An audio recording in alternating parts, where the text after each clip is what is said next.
نحمده ونصلي على رسوله الكريم وعلى آله وأصحابه أجمعين اما بعد۔ محترم سامعین، نکاح کا مقصد ہوتا ہے ایک اچھے اور دیندار گھرانے کی خاندان کی بنیاد رکھنا۔ اس بنیاد میں شوہر کا کردار بھی انتہائی اہم ہوتا ہے۔ شوہر کو کیسا ہونا چاہیے؟ ایک تو مشہور حدیث ہے جو ہر مسلمان کو یاد ہوتی ہے، ہونی بھی چاہیے، کہ آقا علیہ السلام نے فرمایا خیرکم خیرکم لأہلی، تم میں سب سے بہتر وہ ہے جو اپنے اہل کے لیے، گھر والوں کے لیے بہتر ہو۔ لیکن اس کے ساتھ معجم اوسط کی ایک اور روایت وہ بھی سنیے، اور اس کے بعد اپنے گریبان میں جھانکیے کہ کیا ہم لوگ اچھے شوہر، اچھا مرد کہلانے کے لائق ہیں یا نہیں، یا امام الانبیاء صلی اللہ علیہ وسلم کی نظر میں ہم بہترین ہیں یا بدترین ہیں۔ بہت غور سے یہ روایت سنیے۔ امام الانبیاء صلی اللہ علیہ وسلم نے فرمایا کہ تم میں سے سب سے بدترین انسان وہ ہے جو اپنے گھر والوں پر تنگی کرے۔ بدترین انسان وہ ہے جو اپنے گھر والوں پر تنگی کرے۔ پوچھا گیا یا رسول اللہ، گھر والوں پر تنگی کیسے کرے گا؟ تنگی کرنے کا کیا مطلب ہے؟ آپ صلی اللہ علیہ وسلم نے ارشاد فرمایا، جب وہ گھر میں داخل ہوتا ہے تو اس کی بیوی ڈر جاتی ہے، بچے اور ماتحت اور غلام نوکر وغیرہ وہ سہم جاتے ہیں۔ یعنی جب گھر میں آتا ہے تو سارے گھر والے سہم جاتے ہیں، ڈر جاتے ہیں، اور جب وہ گھر سے نکل جائے تو بیوی بچے بھی اور ماتحت ملازم وغیرہ بھی سکھ کا سانس لیتے ہیں۔ یہ بدترین آدمی ہے۔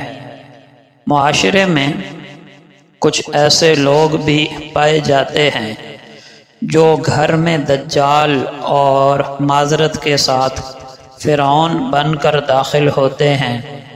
دوستوں کے ساتھ خوب ہنسنا مسکرانا ہوگا، ہنسی مذاق کی باتیں ہوں گی، اور جہاں ہونی چاہیے بیوی کے ساتھ، بچوں کے ساتھ، وہاں دجال نہیں، وہاں فرعون بن کر اور جلاد بن کر داخل ہوتے ہیں، اور سارے گھر والے کانپ رہے ہیں، ڈر رہے ہیں کہ نہ جانے کیا ہو جائے گا۔ یہ بندہ بدترین آدمی ہے اور انتہائی بدترین اخلاق کا مالک ہے امام الانبیاء صلی اللہ علیہ وسلم کی نظر میں۔ آقا علیہ السلام کی عادت شریفہ کیا تھی؟ کیا آپ کو نہیں معلوم کہ آپ علیہ السلام جب بھی گھر میں داخل ہوتے تو مسکرا کر داخل ہوتے؟ تمام عالم کی ذمہ داری آپ کے کندھوں پر، امام الانبیاء ہیں، قیامت تک کے نبی ہیں، لیکن گھر میں مسکرا کر داخل ہو رہے ہیں۔ گھر کے باہر کی ساری ٹینشنیں گھر کے باہر ہی چھوڑ کر آ رہے ہیں۔ گھر کے وہ کام جن کو بہت سے مرد اپنے لیے عار سمجھتے ہیں اور اپنی شان کے خلاف سمجھتے ہیں کہ میں شوہر ہو کر اور مرد ہو کر گھر میں یہ کام کیوں کروں، آقا علیہ السلام وہ سارے کام گھر میں خود کیا کرتے تھے۔ اگر مرد حضرات بھی آقا علیہ السلام کی اس سنت پر عمل کریں تو گھر میں جو کھنچاؤ اور تناؤ کا ماحول ہے اسے ختم کیا جا سکتا ہے۔ اما عائشہ رضی اللہ تعالی عنہا فرماتی ہیں کہ آقا علیہ السلام گھر میں جب تشریف فرما ہوتے تو بسا اوقات اپنے کپڑے خود سی لیتے، اللہ اکبر۔ اپنے نالین مبارک خود گانٹھ لیا کرتے تھے اور گھر کے دیگر کام کاج بھی خود کر لیا کرتے تھے۔